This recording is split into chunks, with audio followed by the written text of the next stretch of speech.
Pour Mamadou Mignane Diouf, les médias français ont beaucoup contribué dans la couverture des événements. Ces médias ont donné plus d'importance, un élan de solidarité que la presse sénégalaise et africaine doivent copier. Toute la France est devenue Charlie. Oui, toute la France est devenue Charlie. Mais pourquoi tous les Africains ne peuvent pas devenir les filles que Boko Haram a gardées? Pourquoi tous les Africains ne peuvent pas devenir les populations de Gao? Pourquoi tous les Africains ne peuvent pas devenir les populations maliennes? Et ça, pour que cela arrive, il faut aussi que la presse, quelque part, joue le rôle de catalyseur, de mobilisateur, de conscientiseur et d'appel. Polémique autour du foncier dans le village de Boudissaro, dans la région de Louga. À l'origine, un site devant abriter un marché et qui serait octroyé à des natifs du village qui ont installé des cantines. Une situation que dénoncent les notables de la localité. Ils promettent de s'opposer à toute spoliation de leurs terres. La gestion nébuleuse du foncier au village de Boudissaro révolte une frange de la population. Vous croyez cela normal dans une localité où le chef de village n'est au courant de rien? Celui qui œuvre pour le développement d'une localité doit le faire dans le respect de la volonté des populations. Tout ce qu'ils veulent, c'est vendre nos terres.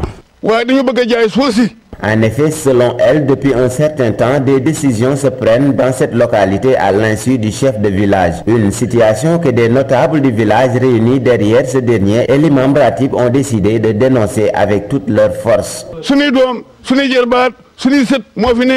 Il n'y a que nos enfants et nos proches ici. Comment veulent-ils travailler ici et ne pas nous impliquer? Ils n'ont qu'à nous dire la vérité, sinon qu'ils assument toutes les conséquences.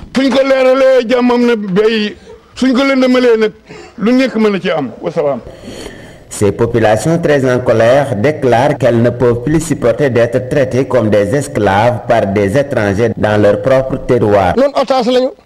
Nous sommes des otages ou des demeurés. C'est nous qui avons créé ce village. Nous sommes prêts à tout pour exiger notre droit. Le projet de construction de cantines sur ce terrain qu'un des natifs du village avait déjà demandé pour l'érection d'une école coranique, alors qu'un site était déjà réservé pour abriter le marché. Ils ont vendu une partie du marché à un inconnu. Nous n'allons pas laisser passer cette forfaiture. Le village de Boudissaro se situe dans la nouvelle commune de Nguermalal, dans le département de Louga. La libre circulation des personnes et des biens entre le Sénégal et la Guinée-Bissau, un véritable problème pour les populations. Les tracasseries au niveau des postes de contrôle installés le long des deux côtes. Les jeunes de Kolda ont tenu une rencontre d'harmonisation et de partage entre les autorités administratives des deux pays. Pour faciliter la libre circulation des personnes et des biens entre le Sénégal et la Guinée-Bissau, le mouvement des jeunes pour la paix et l'intégration basé à Kolda a organisé une rencontre de partage et d'harmonisation entre des autorités administratives des deux pays. Il y a un problème majeur dans le cadre du mouvement des personnes et des biens au niveau de cet espace d'intervention. Tout le projet financé d'une durée de 16 mois repose sur cette sensibilisation au niveau des communautés. Il y a certes des tracasseries, mais également au niveau communautaire, il y a absence d'organisation, mais absence de documents administratifs qui leur permettent de respecter la libre circulation des personnes et des biens et de se mouvoir librement dans la zone frontalière. Les populations, aussi bien sénégalaises que guissao-binéennes, ne cessent de fustiger le comportement de certains agents de sécurité en poste le long de la frontière. La deuxième contrainte, c'est le comportement des agents au niveau de la frontière. Certes, les populations n'ont pas ces pièces demandées, mais également ces populations-là, on leur demande de payer de l'argent pour pouvoir traverser. C'est ce paiement d'argent contre la délivrance d'un laissez-passer qui pose problème. Parce qu'il n'y a pas de reçu officiel.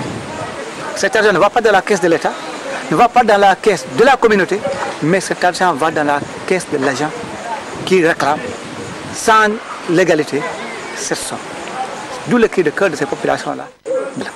La rencontre a enregistré une forte présence des autorités administratives de la Guinée dirigées par le préfet de Kountima, des services de sécurité et des populations des deux pays. Cette réunion a été une occasion pour les agents de contrôle d'inviter les populations à se procurer des pièces d'identité.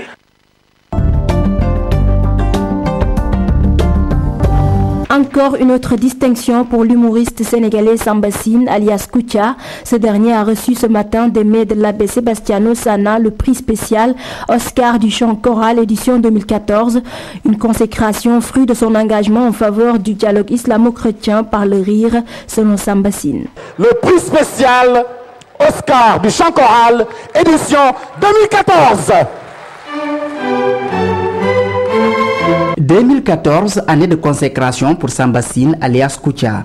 L'artiste comédien, après avoir été désigné homme de l'année par Direct Info, puis qualifié de phénomène par Serigne Baïsi, le voilà avec le prix Oscar du chant choral, édition 2014. Une distinction pleine d'émotions. La télévision, c'est les moments forts.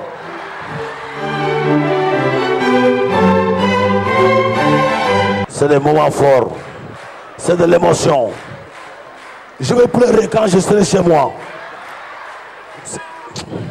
Un as du public, l'homme se qualifie également comme étant un artisan du dialogue islamo-chrétien, et cela depuis son enfance. Quand j'ai introduit l'histoire de Abbé Jean, c'est pour participer à la dialogue islamo-chrétien. Vous savez, parce que moi, je suis né au GHLM 3, à côté de l'église Saint-Maurice d'Angers. S'il y a une Marie ici dans la salle, qui se dit volontaire de venir prendre mon cœur devant les abbés, on va sceller notre mariage ici, moi je suis prêt, pour renforcer le dialogue islamo-chrétien. En attendant la soirée Sargal qui lui sera dédiée ce 24 janvier, l'humoriste de Koutia Show, malgré cette nouvelle distinction, a toujours la tête sur les épaules.